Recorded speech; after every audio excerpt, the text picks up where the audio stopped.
The Eagles get a big-time proving point test in Buffalo. 29-18, the Eagles, champs in the East. Back in studio with the fellas to break it all down. He is CBS lead NFL insider Jonathan Jones, and we have 5 Super Bowls worth of experience on this side of the 5 over there. None over here.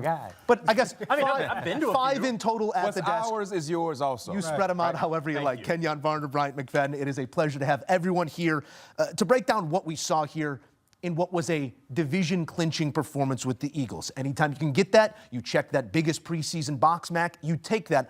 What did you make of the style points that they put forward specifically in the second half? I think I had the same mindset as every Eagles fan that watched this game in the first half. What the freak is going on, right? I don't know that that's what they said. I mean, they actually curse. I don't curse, so I use many words. I say freak. But what the freak is going on, right? Because in the first half, it was boring. Yeah. It wasn't efficient. They weren't generating any positivity on the offensive end. Luckily enough, their defense bowed their back and played really good defensive football. But then in the second half, something clicked. You know what clicked? Number 26. Mm-hmm. Number 26 got going. And the thing about Saquon Barkley, this is why it's been a conundrum of confusion with them in the running game, because he is still him, but we haven't seen the explosion, the big playability throughout the entire year for whatever reason. But that clicked in the second half that led to 22 second half points for the Philadelphia Eagles. So hopefully this can jumpstart that momentum they need to have within the running game to be able to have a significant, successful playoff run, because we believe they have the dudes to do so. Quick numbers on Saquon Barkley. 132, but the most key stat for me associated with Saquon Barkley in tonight's game. On a pop, 22 for 78 and a touchdown, 3.5 a pop, and then again, 21 of 132 for 6.2 a pop and another touchdown. What does this mean for their identity moving forward towards playoff football? When you go back to last season and you look at this team last season, you ask what was their identity? You would say running the football and Saquon Barkley. That has to be the mark for this offense. I love Jalen and I love what he can do at spots at the quarterback spot. But when you look at this offense, when it's at its best and it's explosive, it's when Saquon Barkley is making guys miss, getting 100-yard games, a couple touchdowns. That's the identity of this Philadelphia team. But you know where they do have an identity? On the defensive side of the ball. Mm-hmm. With Zach Braun, with Quinyon, Cooper, Dijon, all these, that's where the identity. This defense is going to continue to have to step up and stand out for this Philadelphia teams to go forth in this playoff run that's coming up. This game is what we're going to see a lot of this week, next week, and the next week. It's when you have a good team versus a bad team. And the bad team has started to pack it in. They don't have their quarterback. They don't have their tight end. Their team is old. And you have a Philadelphia Eagles team that has championship DNA, that needs a game like this to hopefully kickstart, I think what you said, hopefully kickstart them going into the month of January. What I saw was Saquon Barkley, for the 5th time in his career, go over 1,000 yards. We take that for granted with Saquon, right? That's still really impressive. You know that as a running back yourself, Kenyon. And I don't know really that Philly, though, is going to be able to build off of this just because of the opponent. And I want to respect that everybody in the NFL gets paid.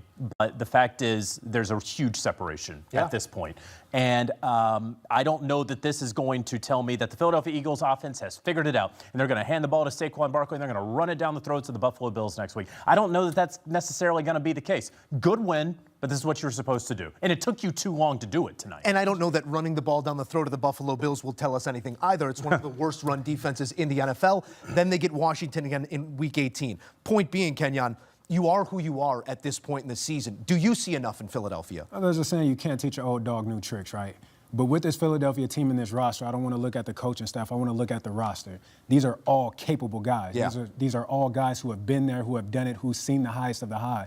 So when you look at this team, they can absolutely flip that switch. We haven't seen it yet, right? It's been inconsistency after inconsistency, but the objective of football is to win, and that's what this team has been able to do. Mac, if we wanted to poke holes here, I would look to the first play of the game and one of the last. A fumble on the opening kickoff. Now, ball gets popped out, that's football, but the focus you come into a game with and the focus you leave it with. We saw a scrum at the end of this one that could cost Tyler Steen some time. Ejected late in this, and we'll see what the NFL wants to do with that ejection and how they enforce in this big matchup coming up with the Bills. Now, division's locked up.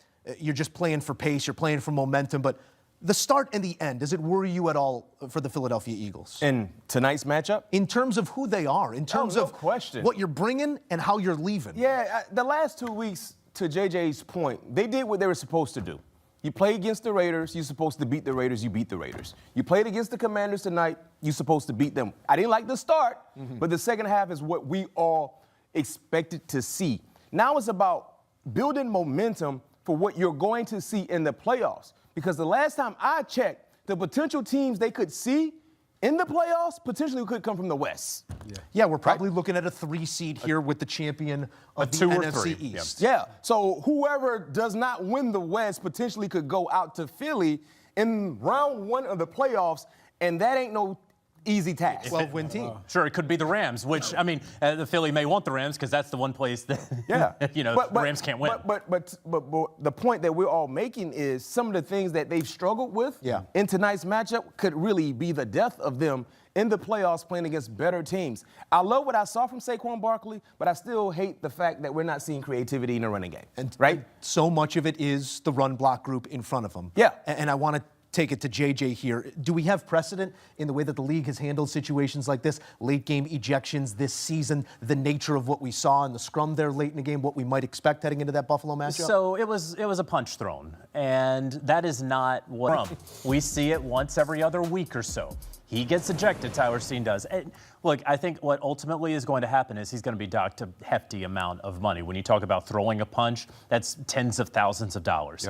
I would be very surprised if he winds up getting suspended for the game. Now, I don't have his entire ledger right here in front of me, right? If he's thrown a couple of punches in his past and you become a repeat offender, then that's a different story. This is a one-time deal. He's just going to be, giving some money to charity, I think. But that's going to be the case for the Philadelphia Eagles. I think you all make a great point about how they're playing for the 2 or the 3 seed. Likely the 3 seed right now. We'll see how things play out for the NFC North. But the Eagles, you know that you're going to get at least one home game now that you've won the division for the back-to-back for the first time in NFC East in 20 years, which is crazy to think about. But again, it's about whoever the opponent is, the Raiders, the Commanders, whomever, play good football. And that's what they did in the second half, but certainly not in the first. It is 5 consecutive trips to the playoffs and a back-to-back division title, as JJ said, for the first time in 2 decades. I want to talk about something that the Philadelphia Eagles do better than anybody in the NFL. Kenyon, what is the value to an offense knowing that when we get inside that 20, that high red, it's ending in 6? Because we talk about playing for a 2 seed or a 3 seed.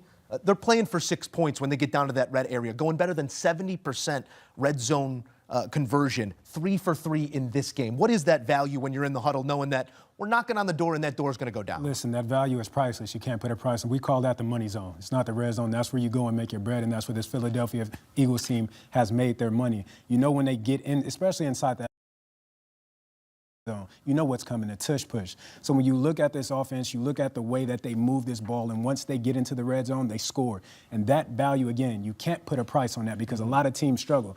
The Chargers, for example, they struggle in the red zone. But when you have a team, you have a quarterback, you have a group that can go down and get you 6, you can't lose with that. And it's going to be really important for the Eagles to get 6 because I know where you're going. Jake Elliott just went 0 for 2. Yeah, he didn't have a good night. And he hasn't had that great of a season, right, based off Jake Elliott's standards. So is that something that's going to creep in? Because special teams, right, when you're playing good on good, and it's January football and the margin is slim, you better be making those 3 points. And Jake Elliott, who has been so money for this team, you know very well, especially in January, over his history, has been money. Right now, not feeling great about Jake Elliott as it stands. That's the thing about having a guy that's been there. He can go through this slump, right? And at the flip of a switch, he can be there and be that guy that we know he can be. I don't doubt Jake. I know that locker room doesn't doubt Jake because he's done it. He's been in Super Bowls. He's been there. He knows, and that, again, that's the benefit of having a guy like that. He can go through this slump. He's having a bit of a tough stretch, but I got all faith in the world that when it counts, he'll put that ball through the uprights. Yeah, let's kick any and all slumps right here, right now for the Philadelphia Eagles. 2 more opportunities, but I want to say a lone opportunity left out in front of them, a trip to the Buffalo Bills, VMAC. You are only as good as your next one. What do you want to see in that matchup? It's going to be a hungry AFC team fighting for seeding and their playoff spot, potentially still the division, and a Philadelphia team that really has to self-motivate, having already locked up the division? I want to see a sense of urgency for Philly, because when you talk about getting off to slow starts to fast starts, that can be the difference in winning ball games and postseason play. And they're playing against a team that has a lot at stake in the Buffalo Bills. They're playing against a quarterback that's probably number 2 in the MVP voting, right behind Matthew Stafford, based on what he's done over the last 2 or 3 weeks in the National Football League. I know you're shaking your head, JJ, but I said what I said. And look at the tape, because he's been outstanding. He's been the best playmaker at the quarterback position in the entire NFL, in my opinion. So when you look at how much improved Philly's defense has been, they've been balling. I want to see what they have in store with the avatar at the quarterback position in Josh Allen. Hats and T-shirts, hand them out. Philadelphia, for the first time in 20 years, a back-to-back division title winner in the NFC East. A look here at those streaks, and this is across all major sports. It was the longest streak